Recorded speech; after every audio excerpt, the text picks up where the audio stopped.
Hey, what's going on, you guys? This is Madam, and I'm coming back to you once again.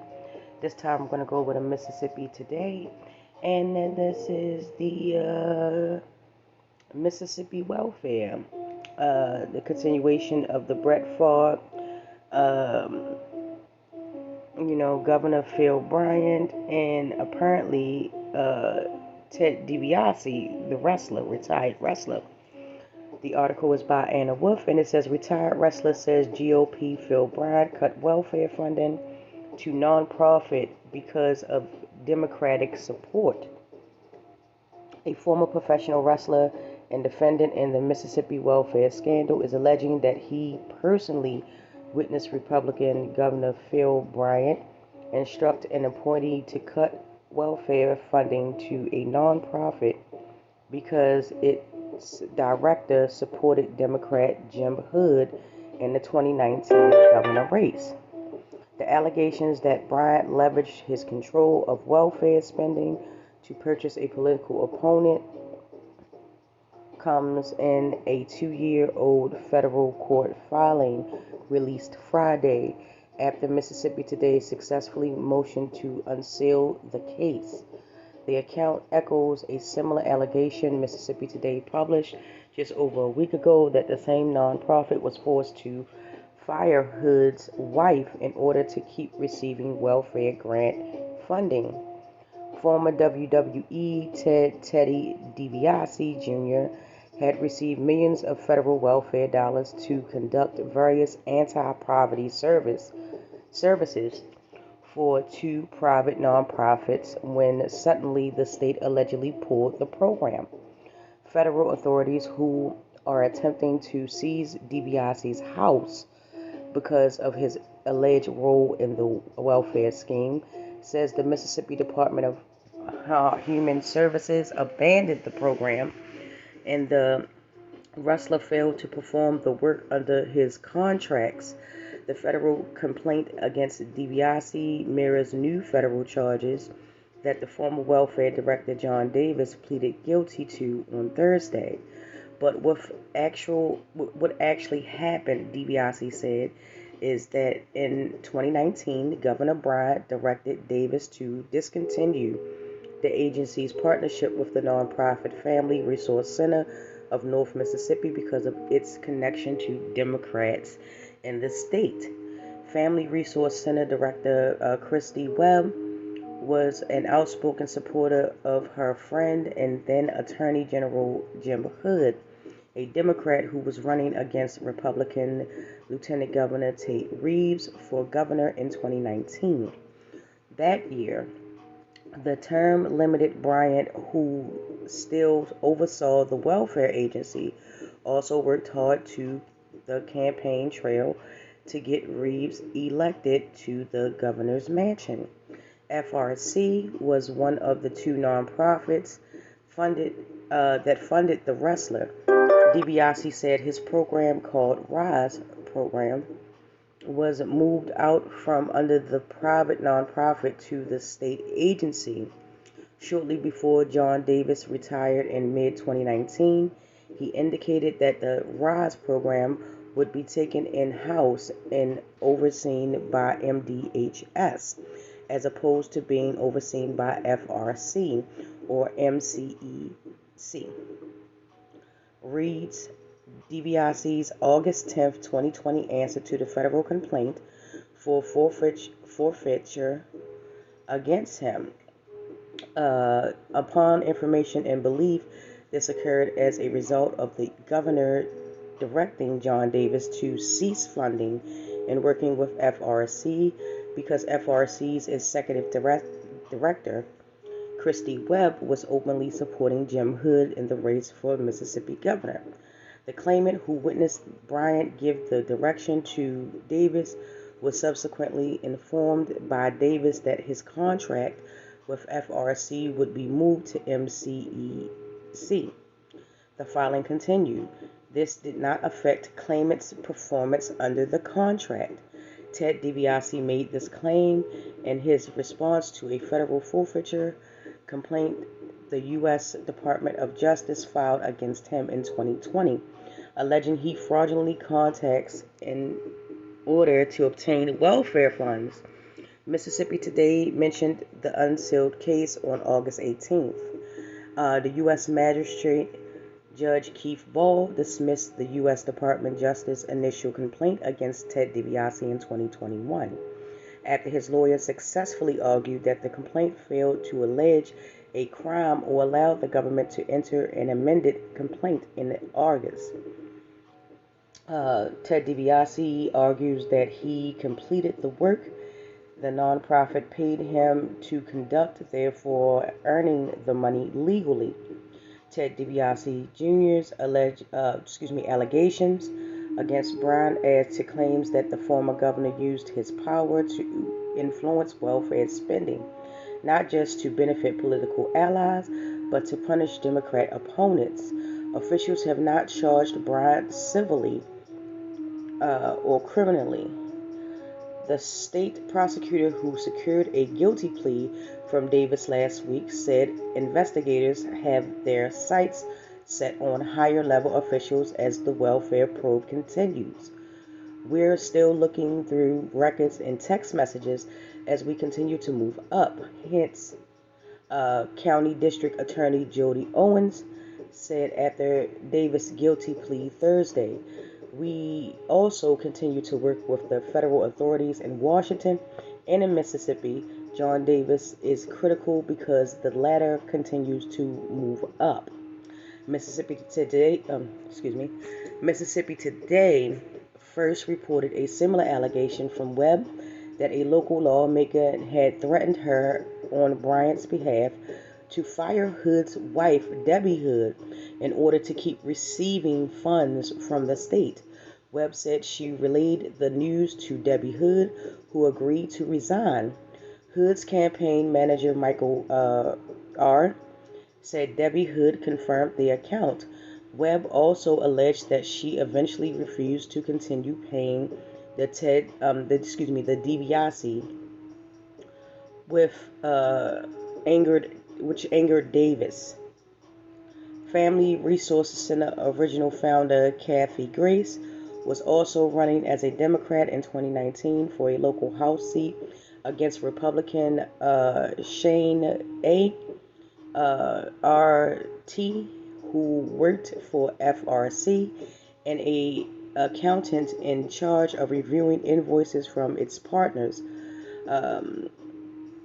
A told Mississippi Today he did not work on or review DiBiase's projects.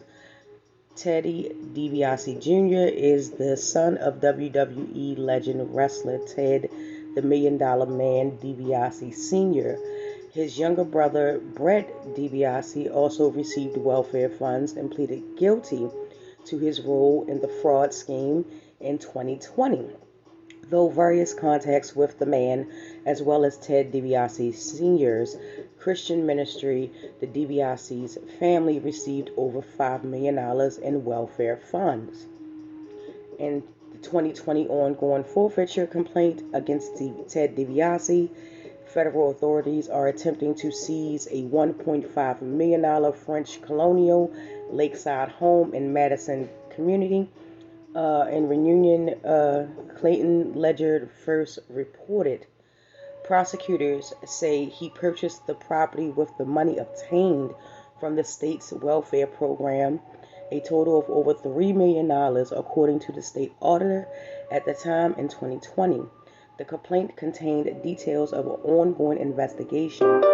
Davis pleaded guilty on September 22nd to the two federal charges, one of conspiracy to commit wire fraud and one of count of theft related to these payments to Ted DiBiase. Mississippi Today identified one of the four unnamed alleged co-conspirators in the charges against Davis as Ted DiBiase. Oh, wow.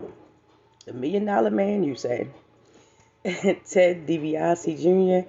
and Ted DiBiase Sr. have not publicly faced criminal charges, though they are targets of an ongoing state civil case that attempts to recoup misspent welfare funds, as they should. All of the charges are part of the wider scandal that resulted in the misspending of $77 million in federal welfare funds. The money flowed through the Family Resource Center of North Mississippi and another nonprofit Mississippi Community Education Center founded by defendant Nancy New, who has pleaded guilty to bribery and fraud, was a friend of Bryant's wife. The two nonprofits were running a statewide program called Families First for Mississippi. The filings in the federal court forfeiture case against Ted DiBiase Jr. outlined several alleged events. June 2017, Ted DiBiase's company Priceless Ventures signed a contract with FRC and MCEC for $250,000 to act as a leadership training coordinator. The Families First Family First for Mississippi, FRC, paid the retired wrestler in full on June 1st, 2017, the first day of the contract period. August 2017, FRC paid Ted DiBiase Sr. $250,000 near the beginning of the year-long contract to be a motivational speaker for Families First. May 2018, Ted DiBiase's company, Priceless Ventures, signed a contract with FRC for $500,000. MCEC paid $500,000 on May 17, 2018. He performed no significant work under the leadership outreach contract, the complaint alleges, but instead merely provided one or two training sessions.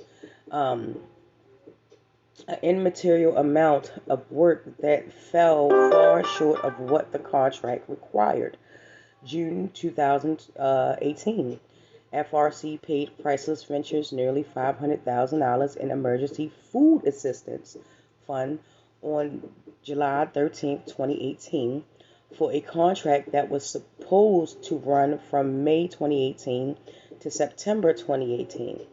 The only work DiBiase Jr. completed on this contract was to send a list of food pantry locations to FRC, the filing alleged. October 2018, Priceless Ventures signed a $130,000 contract with MCEC to create a personal development training program. MCEC eventually paid the company $199,500 under the contract.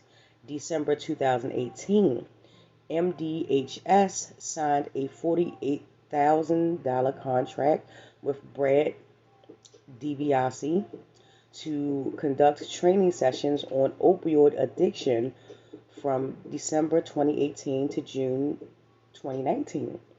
February 2019, Brett began treatment at the luxury drug rehabilitation center in Malibu called Rise, where he would receive therapy for 4 months. Davis directed MCEC to make four $40,000 payments to the facility.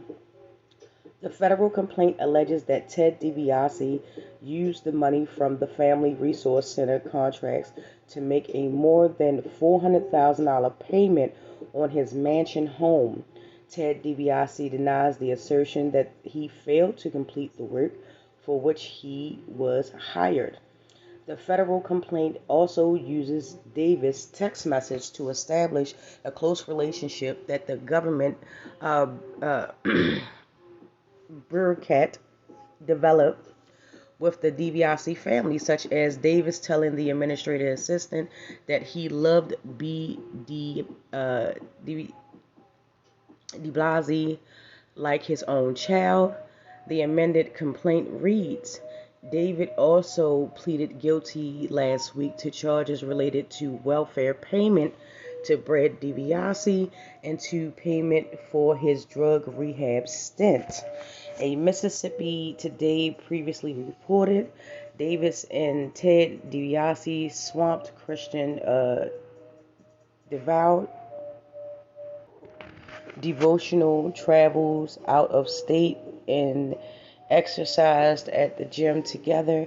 Davis frequently texts the older brother, "I love you." The welfare director flew across the country to visit Brett DiBiase, while he was in drug rehab, discussed his treatment options with a specialist, and called him the son I never had. When not together, they shared long and late night phone calls, phone records show. Okay. While Ted DiBiase Jr. was never a payroll employee of the state welfare agency, only a contractor of the welfare-funded private nonprofits, he occurred one of the largest offices in the private downtown high-rise where Davis relocated MDHS offices after he became director. Under one of the contracts, Teddy DiBiase was supposed to accomplish several things, including meeting the multiple needs of inner-city youth, identifying services for successful linking the youth served with opportunity for self-sufficiency and independence, providing feedback about parents as they pursue skill building and education that led to better jobs, and helping employees on improving opportunities and an outcome in the workforce. Lord. In Mississippi, nearly 1 in 5 people live in poverty. Average wage in the state, as well as the state workforce participation rate, are among the lowest in the nation. Ted DiBiase's contract illustrates both the state's frenetic emphasis on workforce development and its disregard for whether the program it supports actually produces the desired outcome. In the case, the U.S. Department of Justice contends that the actions were illegal.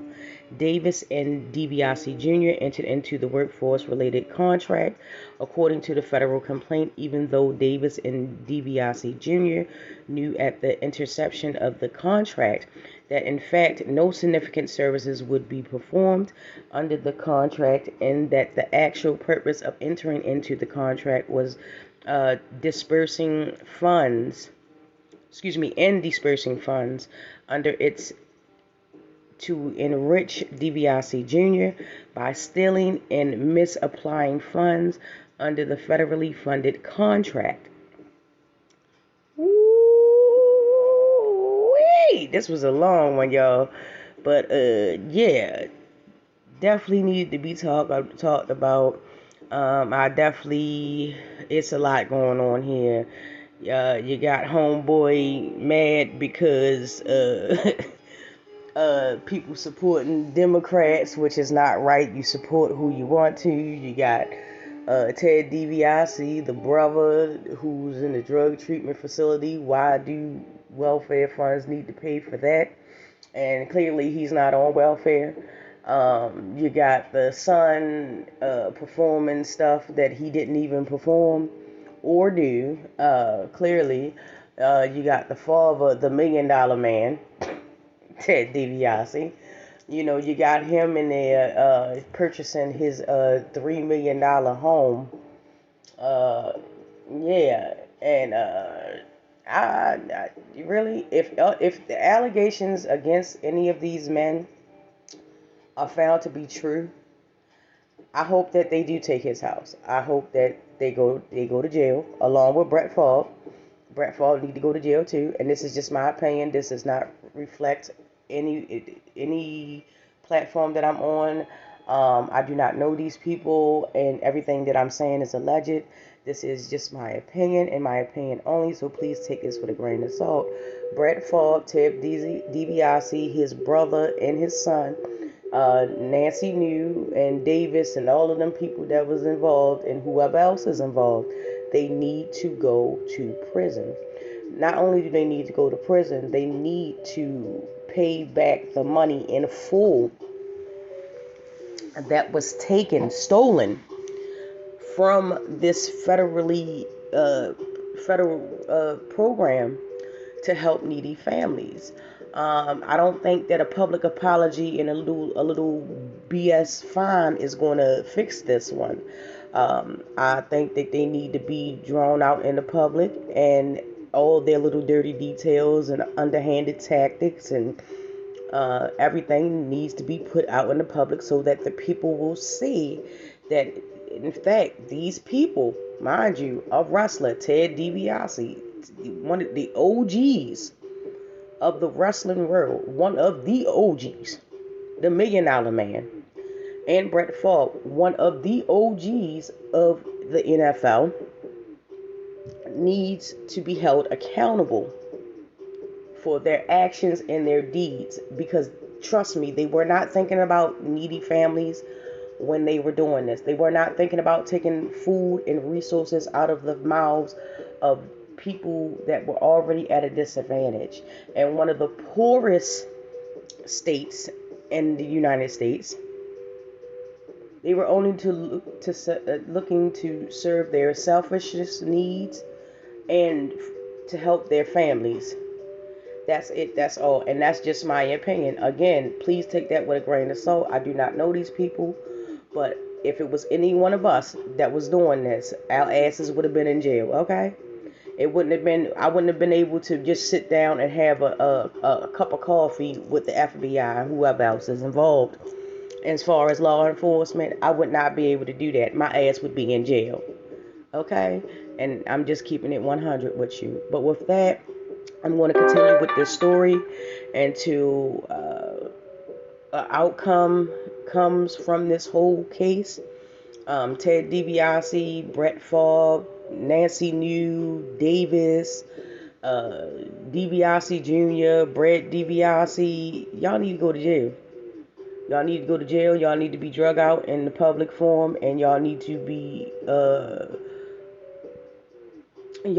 exposed for what y'all did. Pretty much. With that being said, please join me down in the comment section as we always do. And this video ran a little bit long, so thank you if you stayed this long. I really do and truly appreciate the support that you give me. I do not take that for granted for anything. Any video that I do, whether it get 1 view or 1,000 views, I am appreciative of all of it. And with that being said, you guys, I will get with you in the next video.